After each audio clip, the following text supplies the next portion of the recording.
Product method. So illustration 6. X purchased from Via machine on hire purchase system on 1st Jan 2017 and its hire purchase price was rupees 95,000 and cash price was rupees 86,800 and 5,000 was paid in on down payment and 10,000 was paid after 4 months, 15,000 was paid after 6 months and 30,000 was paid after 9 months and 35,000 was paid after 12 months. So the date of payment of each installment is counted from the date of purchase of machinery. So calculate interest in each case. हाँ जी, जो हमने previous lecture में किया था by product, मतलब जब rate of interest given नहीं होता था तो हमने इंटरेस्ट कैसे डिटरमाइन करना था. टॉपिक सेम है बट इसमें और उस टॉपिक में ये डिफरेंस था कि जो पहले हमारा था जो इंस्टॉलमेंट का गैप था वो सेम गैप था, मतलब 1 ईयर बाद या हाफ ईयर बाद. लेकिन जो ये वाला क्वेश्चन है इसमें जो इंस्टॉलमेंट का जो टाइम पीरियड है वो डिफरेंट है. जैसे फर्स्ट इंस्टॉलमेंट आफ्टर 4 मंथ्स है, सेकंड इंस्टॉलमेंट आफ्टर 6 मंथ्स है and third instalment after 9 months है and fourth instalment after 12 months है. तो हमने कैसे कैश प्राइस और कैसे इंटरेस्ट को डिटरमाइन करना है. First of all number of installments 4 है हमारी. फर्स्ट इंस्टॉलमेंट शुरू से लेके 4 मंथ बाद है, सेकंड शुरू से लेके 6 मंथ बाद है. तो सेकंड इंस्टॉलमेंट और थर्ड इंस्टॉलमेंट में कितने टाइम का गैप है? 2 मंथ्स का. Similar third installment total 9 months के बाद है तो टोटल कितना है? 3 मंथ्स. और जो फोर्थ इंस्टॉलमेंट है वो टोटल 12 मंथ्स बाद है तो थर्ड इंस्टॉलमेंट के कितने दिन बाद है? 3 मंथ्स. कितने अमाउंट की इंस्टॉलमेंट है? तो अब जो टाइम पीरियड होगा उसको अमाउंट से मल्टीप्लाई कर दोगे रेशो को डिटरमाइन करने के लिए. तो हमने जो प्रोडक्ट कर ली इसकी रेशो बना ली. हमारा इंटरेस्ट क्या होता है? हायर परचेज प्राइस और कैश प्राइस का डिफरेंस. तो अब जो इंटरेस्ट की अमाउंट है उसको हम कैलकुलेट कर देंगे, डिवाइड कर देंगे जो ये प्रोडक्ट है इसकी रेशो. सो नेक्स्ट है calculation of cash price when it is not given. क्या नहीं गिवन होगा हमें? जब कैश प्राइस हमें गिवन नहीं है तो हमने कैश प्राइस कैसे निकालना है? तो क्वेश्चन नंबर 7 है रजे, उसका A part. On 1st Jan Ram ने परचेज किया machine on hire purchase basis and रजे उसकी जो डाउन पेमेंट है हमारी है रजे 1500 four equally half yearly installment है 2000 की. रेट ऑफ इंटरेस्ट 6% है. रजी अब हमें कैश प्राइस नहीं गिवन, हमने कैश प्राइस को डिटरमाइन करना है. तो कैश प्राइस अगर ना गिवन हो तो हम कैश प्राइस को कैसे डिटरमाइन करते हैं? First of all number of installments.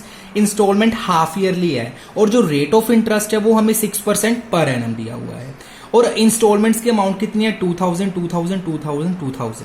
तो हम इंटरेस्ट कैसे कैलकुलेट करेंगे? अगर फुल ईयर का इंटरेस्ट 6% है तो हाफ ईयर का इंटरेस्ट कितना होगा? 3% होगा. तो इसको हम बैक से शुरू करेंगे, मतलब फोर्थ इंस्टॉलमेंट से. अब जो फोर्थ इंस्टॉलमेंट है 2000 वो हायर परचेज प्राइस है, उसमें इंटरेस्ट की अमाउंट इंक्लूडेड है. तो कितनी इंक्लूडेड है? 100% एक चीज है, उसमें 3% इंटरेस्ट इंक्लूडेड है तो वो कितने परसेंट वैल्यू होगी? 103% होगी. तो अगर हमने उसकी 3% वैल्यू डिटरमाइन करनी है 2000 इंटू 3 बाई 103, इंटरेस्ट की अमाउंट आ गई 58 और कैश प्राइस कितना हो गया लास्ट इंस्टॉलमेंट में? 2000 माइनस 58 1942.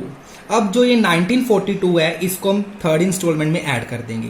अब इसमें भी इंटरेस्ट की अमाउंट ऐड है सिमिलर 3/103. कितना आ गया? 115 आ गया. तो cash price instalment amount minus interest cash price आ जाएगा. सिमिलर इसको हम 2000 में ऐड कर देंगे, सिमिलर इसको हम इसमें ऐड कर देंगे. ठीक है, तो हमारा कैश प्राइस आ गया at the time of first installment इतना और डाउन पेमेंट इतना. ठीक है, जैसे हमने इसको बैक से कैसे किया? इसको इसलिए किया है बैक से हमने क्योंकि लास्ट ईयर हमें पता है इंस्टॉलमेंट की अमाउंट 2000 और उसमें क्या है? 3% इंटरेस्ट ऐड है. लेकिन जो बाकी इंस्टॉलमेंट्स अगर ये पता होगी बाकी इंस्टॉलमेंट्स लास्ट के बेसिस पर ही क्या होंगी? डिटरमाइन होंगी. सो बी केस क्या है? इसमें हाफ ईयरली इंस्टॉलमेंट था और बी केस में क्या है? 2 ईयरली इंस्टॉलमेंट है. तो 10% अगर सिंगल ईयर का इंटरेस्ट है तो 2 ईयर्स का कितना हो जाएगा रजे? 20%. तो सारा क्वेश्चन सेम है. लास्ट इंस्टॉलमेंट में 20/120 किया, 1000 इंटरेस्ट आ गया तो कैश प्राइस 6000 माइनस 1000 5000.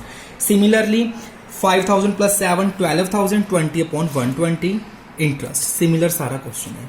और रजे जो इसका सी पार्ट है उसमें और बी पार्ट में कुछ डिफरेंस है. जो सी पार्ट है उसमें भी 2 ईयरली इंटरेस्ट है लेकिन वो कंपाउंडेड है.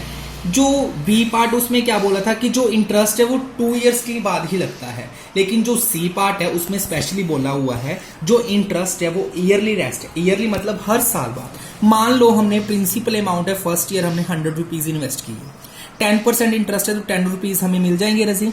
अगर 10 रुपीज मिल गई तो हमारी 1 ईयर के बाद हमारी टोटल अमाउंट कितनी बन गई 110। सेकेंड ईयर इंटरेस्ट 110 का 10% 11 मिलेगा, तो at the end of second year हमारी टोटल अमाउंट कितनी बन गई 121। 100 रुपीज इन्वेस्ट किए थे 121 बन गए, तो 21% इंटरेस्ट हो गया ना 2 इयर्स का।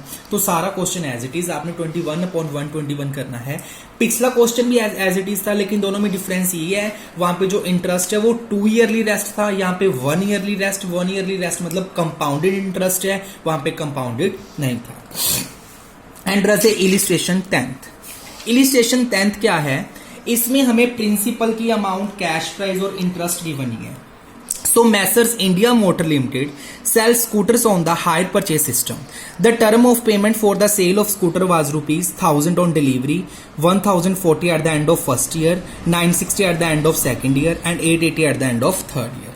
So down payment पता है, first installment, second and third. रजी फर्स्ट इंस्टॉलमेंट मेरी किसकी इक्वल है, उसमें प्रिंसिपल की कुछ अमाउंट है, मींस टू से कैश प्राइस का प्लस इंटरेस्ट। फर्स्ट इंस्टॉलमेंट के टाइम इंटरेस्ट कितना है हमारा, जितनी इंस्टॉलमेंट्स है उतना इंटरेस्ट ही, क्योंकि आज मैं अगर किसी से ब्याज पे पैसे लूंगा तो मैंने 10 साल बाद देने, तो फर्स्ट ऑफ ऑल तो मेरे पास 10 सालों का ही ब्याज लगेगा। जैसे जैसे मैं पेमेंट करता जाऊंगा वैसे वैसे मेरा ब्याज कम होता जाएगा। Similar 3 interest. और अगर सेकंड इंस्टॉलमेंट के टाइम हमारी 2 इंस्टॉलमेंट, उसके बाद 1 इंस्टॉलमेंट ही रहेगी, तो 2 इयर्स का इंटरेस्ट। लास्ट इंस्टॉलमेंट के टाइम हम 1 ईयर का इंटरेस्ट।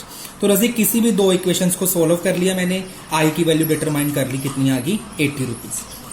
सो अगर मैं इसको फर्स्ट इंस्टॉलमेंट में पुट करूं 83 240 हमारा इंटरेस्ट है, तो इसको इसमें से कम कर दूंगा तो प्रिंसिपल कितना आ जाएगा 800 आ जाएगा।